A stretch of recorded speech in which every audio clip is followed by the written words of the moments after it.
Good afternoon 8th class. बेटा आज हमारा अगला चैप्टर है हिंदी का, जब सिनेमा ने बोलना सीखा। तो ये चैप्टर्स हम पढ़ते हैं। इसके लेखक हैं प्रदीप तिवारी। तो देखिए ध्यान से, वे सभी सजीव हैं, सांस ले रहे हैं, 100% बोल रहे हैं। 78 मुर्दा इंसान जिंदा हो गए, उनको बोलते बातें करते देखो। देश की पहली सवाक यानी कि बोलती फिल्म आलम आरा के पोस्टरों पर विज्ञापन की ये पंक्तियाँ लिखी हुई थी। कहने का तात्पर्य है कि आलम आरा जो फिल्म थी, जो 14 मार्च 1931 को रिलीज हुई थी, तो वह फिल्म ऐसी थी कि वह बोलती हुई फिल्म थी। कहने का तात्पर्य उसमें जो हीरो थे वो बोल रहे थे, और इससे पहले जो फिल्में बनाई जाती थीं वो मूक फिल्में होती थीं, यानी कि उनमें जो हीरो हीरोइन यानी एक्टर एक्ट्रेस होते थे, अभिनेता अभिनेत्री होते थे, वे बोलते नहीं थे। और उसमें 78 इंसान थे, 78 लोगों ने उसमें 78 अभिनेताओं ने उसमें भाग लिया था। 14 मार्च 1931 की वह ऐतिहासिक तारीख भारतीय सिनेमा में बड़े बदलाव का दिन था। इसी दिन पहली बार भारत के सिनेमा ने बोलना सीखा था। हालांकि वह दौर ऐसा था जब मूक सिनेमा लोकप्रियता के शिखर पर था। पहली बोलती फिल्म जिस साल प्रदर्शित हुई, उसी साल कई मूक फिल्में भी विभिन्न भाषाओं में बनी, मगर बोलती फिल्मों का नया दौर शुरू हो गया था। पहली बोलती फिल्म आलम आरा बनाने वाले फिल्मकार थे अर्देशिर एम ईरानी। अर्देशिर ने 1929 में बॉलीवुड की एक बोलती फिल्म सौ बोट देखी और उसके मन में बोलती फिल्म बनाने की इच्छा जागी। पारसी रंगमंच के एक लोकप्रिय नाटक को आधार बनाकर उन्होंने अपनी फिल्म की पटकथा बनाई। इस नाटक के कई गाने ज्यों के त्यों फिल्म में ले लिए गए।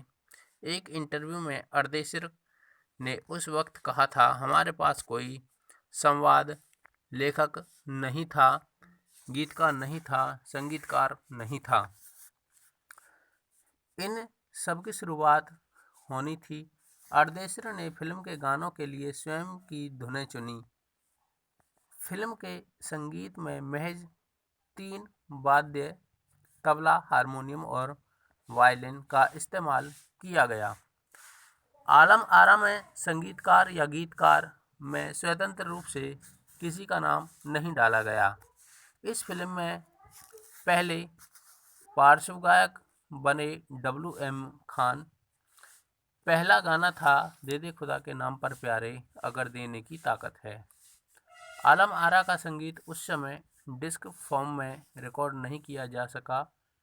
फिल्म की शूटिंग शुरू हुई तो साउंड के कारण ही इसकी शूटिंग रात में करनी पड़ी।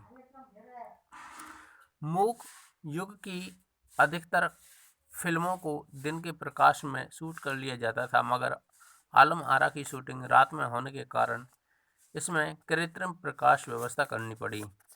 यहीं से प्रकाश प्रणाली बनी जो आगे फिल्म निर्माण का जरूरी हिस्सा बनी। आलम आरा ने भविष्य के कई स्टार और टेक्नीशियन तो दिए ही, अर्देशिर की कंपनी तक ने भारतीय सिनेमा के लिए 150 से अधिक मूक और लगभग 100 सवाक फिल्में बनाई। Alam Ara film Arabian nights जैसी फैंटेसी थी। फिल्म ने हिंदी उर्दू के मेल वाली हिंदुस्तानी भाषा को लोकप्रिय बनाया। इसमें गीत, संगीत तथा नृत्य के अनोखे संयोजन थे। फिल्म की नायिका जुबैदा थीं, नायक थे विट्ठल। वे उस दौर के सर्वाधिक पारिश्रमिक पाने वाले स्टार थे। पारिश्रमिक का मतलब होता है बेटा कि फिल्म बनाने के लिए जो राशि हीरो लेते हैं उसको कहा जाता है। उनके चयन को लेकर भी एक किस्सा काफ़ी चर्चित है। विट्ठल को उर्दू बोलने में मुश्किलें आती थीं। पहले उनका बतौर नायक चयन किया गया, मगर इसी कमी के कारण इन्हें हटाकर उनकी जगह महबूब को नायक बना दिया गया। विट्ठल नाराज हो गए और अपना हक पाने के लिए उन्होंने मुकदमा कर दिया। उस दौर में उनका मुकदमा मोहम्मद अली जिन्ना ने लड़ा। वो तब के मशहूर वकील हुआ करते थे। विट्ठल मुकदमा जीते और भारत की पहली बोलती फिल्म के नायक बने। उनकी कामयाबी आगे भी जारी रही। मराठी और हिंदी फिल्मों में वे लंबे समय तक नायक और स्टंटमैन के रूप में सक्रिय रहे। इसके अलावा आलम आरा में सोहराब मोदी, पृथ्वीराज कपूर, याकूब और जगदीश सेठी जैसे अभिनेता भी मौजूद रहे। आगे चलकर जो फिल्म उद्योग के प्रमुख स्तंभ बने। यह फिल्म 14 मार्च 1931 को मुंबई के मैजेस्टिक सिनेमा में प्रदर्शित हुई। फिल्म 8 सप्ताह तक हाउसफुल चली और भीड़ इतनी उमड़ी कि पुलिस के लिए नियंत्रण करना मुश्किल हो जाया करता था। समीक्षकों ने इसे भड़कीली फैंटेसी फिल्म करार दिया था, मगर दर्शकों के लिए यह फिल्म एक अनोखा अनुभव थी। यह फिल्म 10,000 फुट लंबी थी और इसे 4 महीनों की कड़ी मेहनत से तैयार किया गया था।